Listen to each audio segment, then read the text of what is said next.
अगर राम को अयोध्या वासियों ने ठुकराया है तो राम भी उनको ठुकराएंगे। उनको कैसे हरा दिया जो 90 के दशक की वो शाम, जब लाखों की संख्या में राम भक्तों को, साधु संतों को यहाँ गोलियों से बूंद दिया था और उन्हीं को जिता दिया। चीन और पाकिस्तान के एजेंट भी यहाँ लगे थे हराने के लिए। निजी स्वार्थ कहीं लग गए होंगे, चंद रुपए दिख गए होंगे। ये अयोध्यावासी भगवान के नहीं हुए तो योगी मोदी के क्या होंगे। भाजपा के राष्ट्रीय अध्यक्ष ने कह दिया था कि आरएसएस की जरूरत अटल जी के समय थी, अब हम बहुत मजबूत हैं।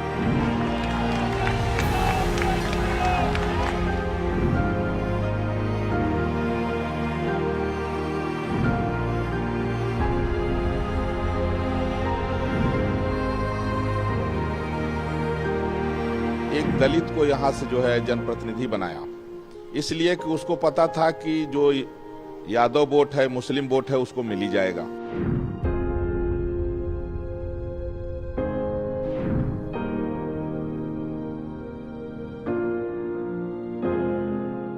दिसंबर 1992 का वो कालिख जो राम भक्तों ने पूरे देश से आकर अयोध्या में विध्वंस कर दिया था, लेकिन राम मंदिर बनने के उपरांत ये जो कालिख अयोध्या वासियों के मस्तक पर लगा है, ये शायद हजारों हजार वर्ष तक ना ध्वस्त हो और ये जीवन भर हिंदू, अयोध्या का हिंदू अपने मस्तक पर लेकर घूमेगा और नमक हराम की तरह देखा जाएगा।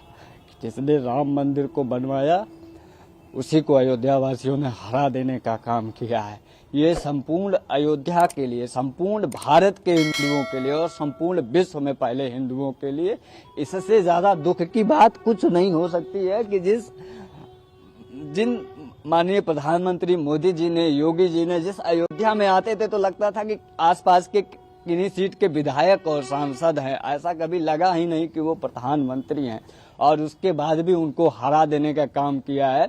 यह कालिख हजारों वर्षों तक चलने वाली है और इसे अयोध्यावासी कभी जो है खत्म नहीं कर सकते हैं। ये बहुत दुखद है और इसको कह पाना कि अयोध्या में क्यों अयोध्या वालों ने भारतीय जनता पार्टी को हरा दिया और उनको कैसे हरा दिया जो 90 के दशक की वो शाम, जब लाखों की संख्या में राम भक्तों को, साधु संतों को यहाँ गोलियों से बूंद दिया था और उन्हीं को जिता दिया। ये बहुत दुख है। इसको कह पाना, मैं पिछले 2 दिन से मुझे न भोजन मुझसे किया जा रहा है, न मुझे नींद आ रही है। मैं बता नहीं पा रहा हूँ कितना कष्ट है और ये सिर्फ मुझे, एक मात्र मुझे नहीं है बल्कि पूरे देश में हिंदुओं को है। और इसको सोचकर कि अयोध्या में लोगों ने भगवान राम को जो लेकर चलने वाली पार्टी है उसको हरा दिया और भगवान राम के भक्तों का निर्ममता पूर्वक संहार करने वाले रावणों को यहाँ से जिता दिया। अयोध्या को कभी पूरा भारत सहित पूरे सनातन में जो हिंदू है, पूरे विश्व में सनातनी हिंदू है, वो शायद माफ नहीं कर पाएंगे। ये बहुत दुखद है, बहुत दुखद है, बहुत दुर्भाग्यजनक है हिंदुओं के लिए, अयोध्या के हिंदुओं के लिए। ये कालिख कभी खत्म नहीं होने वाली है। ये वही अमर अकंटक कालिख है जो मंथरा के मस्तक पर लगा था, जो माता कैकेयी के मस्तक पे लग गया था, जो अयोध्या वासियों के मस्तक पे लग गया था, जिन्होंने भगवान राम को वनवास दिला दिया, जिन्होंने माता सीता को वनवास दे दिया। ये वो अमर कालिख है, ये वो अकंटक कालिख है जो जब तक राम मंदिर रहेगा तब तक ये कालिख हिंदुओं के मस्तक पर रहेगा कि जिन्होंने भव्य दिव्य राम मंदिर बनवाने का काम किया, 500 वर्षों के कालिख को विध्वंस कर दिया, उन्हीं को इन्होंने हरा दिया। चंद निजी स्वार्थ कहीं लग गए होंगे, चंद रुपए दिख गए होंगे।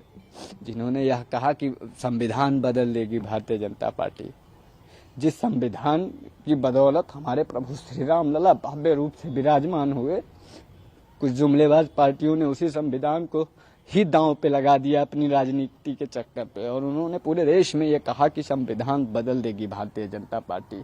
इससे ज्यादा दुखद और क्या होगा। संविधान बदलने की किसी में क्षमता नहीं है। मैं बहुत दुखी हूँ और लगभग 5 लाख वोट जो है तो भाजपा प्रत्याशी लल्लू सिंह को मिला। अब उसमें विपक्ष जो है षड्यंत्र में सफल रहा। विपक्ष ने क्या किया कि एक दलित को यहाँ से जो है जनप्रतिनिधि बनाया, इसलिए कि उसको पता था कि जो यादव वोट है, मुस्लिम वोट है, उसको मिल ही जाएगा।